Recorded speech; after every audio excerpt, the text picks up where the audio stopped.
Labadiena visiems susirinkusiems. Good afternoon, everybody. Welcome at this news conference. This news conference will be given by the President of the Republic of Lithuania, Mr. Gitanas Nausėda, Lithuanian Prime Minister Ingrida Šimonytė, and the European Commission President Ursula von der Leyen. I would like to give the floor for the opening word to Mr. Gitanas Nausėda. Thank you very much. Dear Ursula, I'm very happy that you have come to visit us, that you are here now.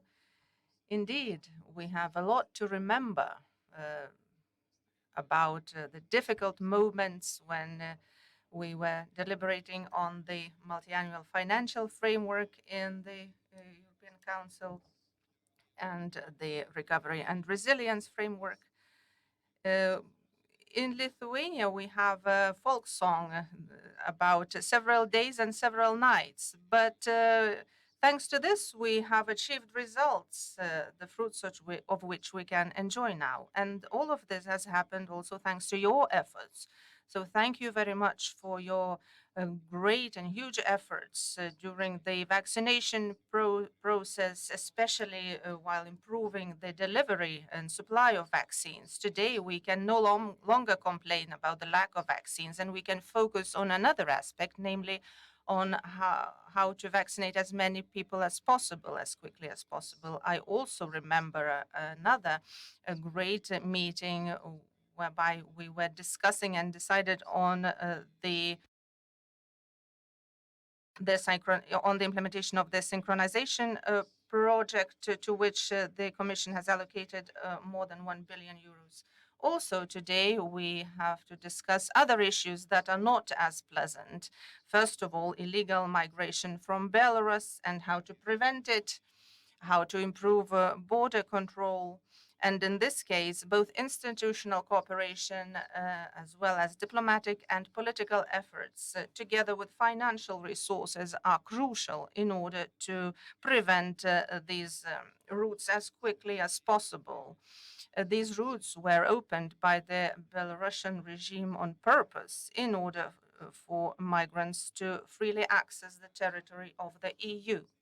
I believe that your visit will serve as an excellent occasion to start with the implementation of the EU Recovery and Resilience Plan, one of the projects in this framework we've seen today. And this will contribute to the implementation of the idea of green, innovative, and welfare state of Lithuania. And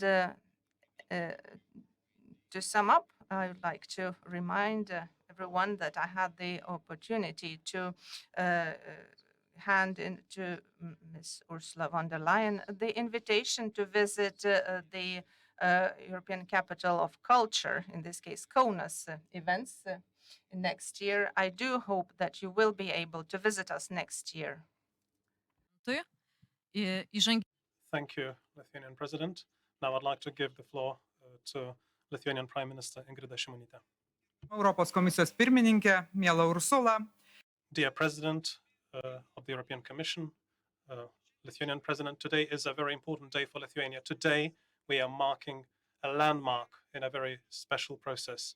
The European Commission has approved the Lithuanian Recovery and Resilience Plan under the Next Generation EU. First of all, I would like to thank everybody who contributed to this, the ministries, the social and economic partners, experts, public figures.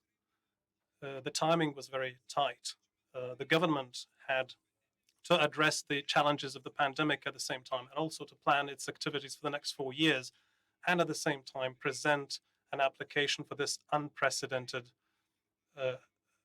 agreement on the support package agreed in the European Council.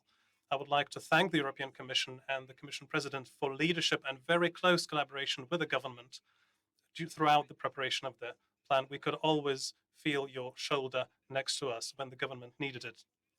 Lithuanian businesses have managed to withstand the challenges of the pandemic. Therefore, we focused in the plan not so much on the recovery of our economy, but on reforms that will strengthen Lithuania and will help it prepare for the challenges of the future. More than 2 billion euro has been allocated for the implementation of the plan. This money will reach Lithuania by the end of 2026. That is a very important source of funding, but not the only one. It comes next to national funds and other EU support funds. Therefore, we see this funding in a wider context, matching it to other sources of funding in the pursuit of the maximum benefits and maximum added value. We linked this plan with the implementation of the government program. This will give a political support that is needed for the implementation of all the reforms. The plan for the new generation Lithuania is a new future strategy that will transform our economy towards greater added value, digitization, greener, the Green Deal, better education and social services, and a more just and more resilient country in the future. The three main areas chosen by Lithuania include the Green Deal, digitalization, and innovations. And it is not by accident that we have met here at the Litgrid project. One of the preconditions of Lithuania's green development is the completion of the protection of our market from the insecure import of electricity from the Ostrovets nuclear power plant. The Green Deal has attracted 37% of funding from the plan. This will also contribute to the green purchases, the renovation of housing, etc. These areas will require more money, more funds. This will also contribute to sustainable mobility and renewable energy resources. Digital transformation will contribute to the implementation of the public sector reforms and the creation of the infrastructure needed for digital development. And innovation is the government's priority number one. We will create this only after improving our education and social security systems. Every euro invested is expected to have a return of almost a factor of 2. The investments and reforms will make a great contribution to the achievement of climate policy objectives. And in the long term, this will have a positive impact on the labor market and reduction of poverty. In the pursuit of these objectives, it is very important for the plan to be approved by the Council as soon as possible. We expect this to happen in July, so Lithuania has expectations for a smooth and speedy process as it has been to date. In its objectives, Lithuania in the plan identified the same priorities as the European Commission. Probably that is why the coordination of the plan was so smooth. I would like to focus on one aspect, though. Just like the European Union, Lithuania should be not only green, not only digital, not only secure and healthy, but most importantly, it has to be for everybody, irrespective of the age, sex, nationality, ethnicity, race, or sexual orientation, irrespective of what opinion one holds. We will use these investments to create an open, inclusive society that will not discriminate between people and where everybody will be able to feel to be part of this country. Thank you, Prime Minister. And I would like to give the floor for the opening speech to European Commission President Ursula von der Leyen.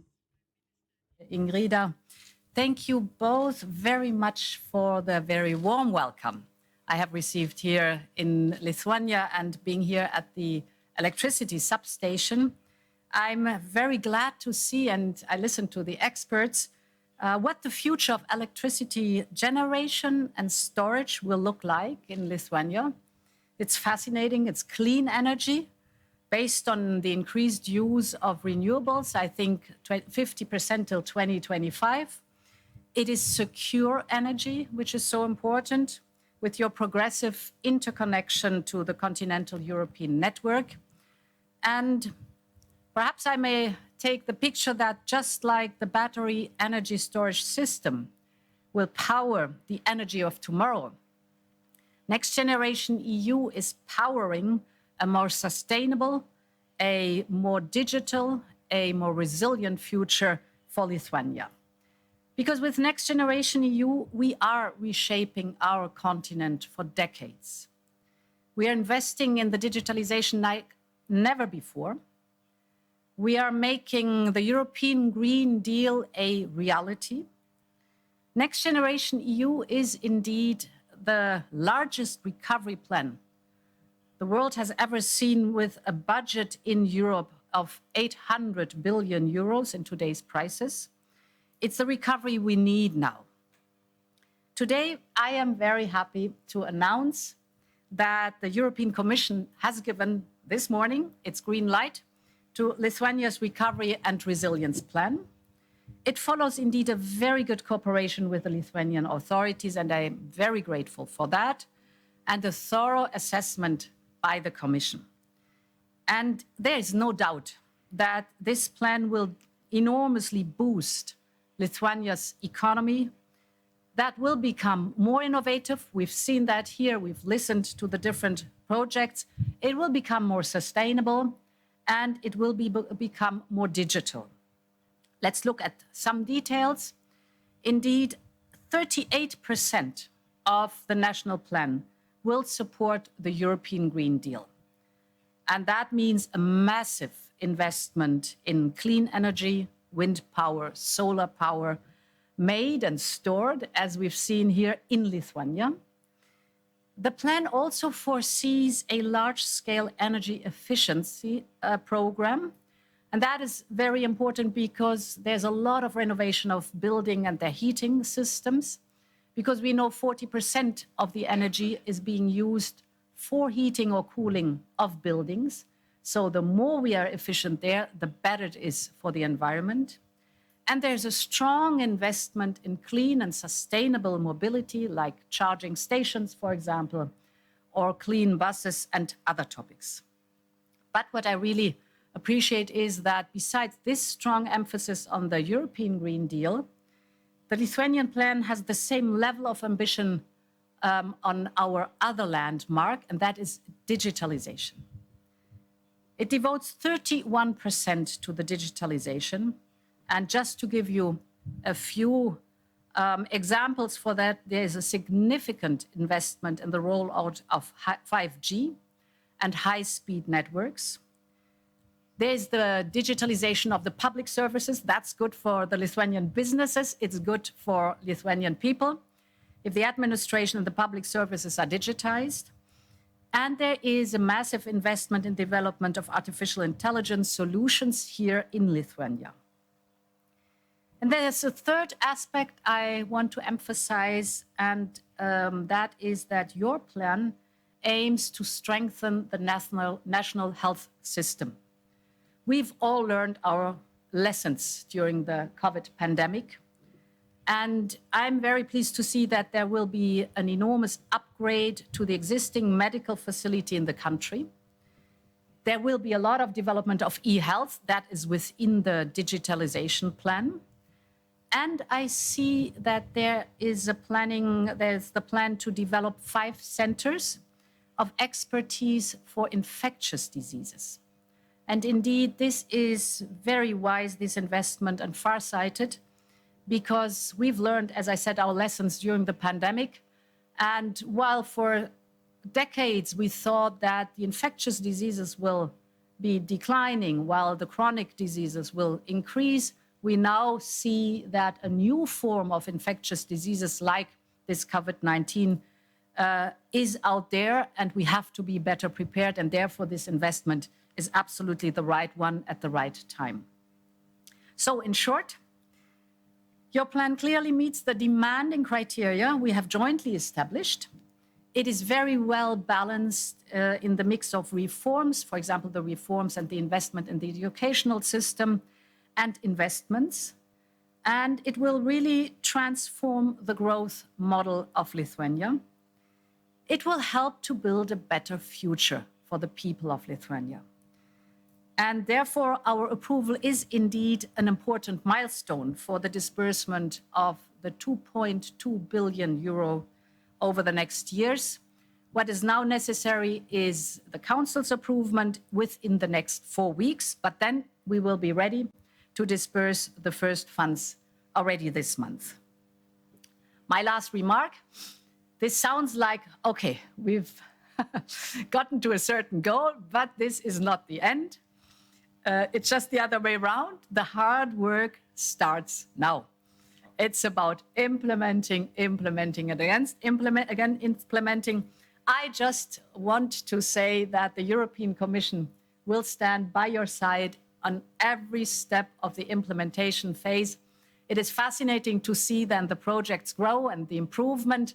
Of course, there will be problems, there will be successes. So I just wanted to say this will be a European success made in Lithuania. Thank you very much. Dėkojame Europos komisijos pirmininkiai. Thank you very much to the President of the European Commission. We have time for 2 questions. Please introduce yourself, the media you represent, and to whom you want to give the question to. I am Jūratė Matuliauskienė, a journalist of the portal LRT LT, and my question is to Ms. von der Leyen. If you don't mind, I will ask it in Lithuanian. Lithuania is the 14th country you are visiting in regard of the RRF. How does our plan and Lithuania look in the context of other member states?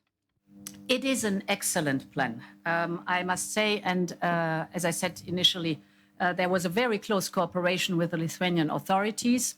And what I really like is that you have this strong focus on our common objectives. First of all, in the strong focus on the European Green Deal. Here is outstanding that you have a broad investment, not only in renewables, but also in clean mobility, and the focus on the most important part, that is the renovation of buildings. I am very pleased about the strong focus on the digitization, and here exactly the places where it has to be. Me, as a trained medical doctor, I'm very glad to see also that the healthcare system will benefit massively from this investment. But what I also highly appreciate is the fact that you have been looking with that plan deep into the educational system. So the schooling system, but also the vocational training benefits from this plan. And the social safety net also benefits enormously from this plan. And that is so important that with all the important investment and topic, the most important are the people. And that all Lithuanians, all people in Lithuania benefit from this plan, that we leave nobody behind. And therefore, this plan shows a broad portfolio that is addressed, and it's an excellent plan. Labai ačiū. Kitas klausimas. Nora Karklytė. Thank you. Next question, Nora Karklytė, news portal Delphi. Dear President, would you say that there is a risk that as new varieties spread, the privileges of the new COVID certificate could be at risk? And as we face the migrant crisis now, what support we could expect from the EU? And what about the issue of the responsibility of the European Commission? Let me address first of all the COVID situation. So yes, indeed, we are concerned about the Delta variant. We see that the new Delta variant is much more transmissible than the other ones. And we see that infection rates are rising, and we know they will be rising. In that difficult story or part, there is, on the other hand, good news, because we see that the vaccination or the vaccines are effective against the Delta variant. In other words, people who are fully vaccinated with double shots are very well protected against the Delta variant. And people who have so far the first shot, there we observe that the symptoms of the disease, if they are infected, are less severe. And therefore, the most important part is, there are 2 things we have to do. The one is vaccinate, vaccinate, vaccinate. And I can only urge everybody who has not taken the opportunity to get vaccination to do so. It's protecting yourself and it's protecting your environment. The second point is that for a while, these very simple hygiene measures, so that we keep a distance, that we have in the rooms our masks, are effective. If we look at Manchester in the United Kingdom, where the first outbreak was, with a lot of these hygiene measures, they got it very well under control. So in short, we are worried about the Delta variant. It will increase infections, but the severity is reduced through vaccination and through hygiene measures, and therefore we have an important tool against it.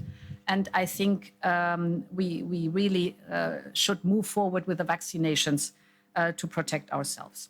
The second question is the topic that you raised, Belarus and the migration. Here we see indeed a pattern, a politically motivated pattern. And the European Commission and the European Union stands by your side in these difficult times. I have discussed with the President and the Prime Minister that we will bring more support through Frontex. Frontex is already here, but we will increase the support through Frontex. That we are also willing to bring support through the Asylum Office, what the processing is concerned. And I know there is a request for financial support. We're looking into this. There is the general financial support for this European budget foreseen for Lithuania by 240 million euros. But this is an extraordinary situation. So we do have also emergency funds that might serve in this case. One thing is for sure, your worries and your problems here in Lithuania are European problems, are our problems and our worries. So I just wanted to reinforce that we really stand by your side in this difficult time. Labai ačiū. Dėkoju Respublikos prezidentui. Thank you very much, President, Prime Minister, and European Commission President. Thank you and have a good evening.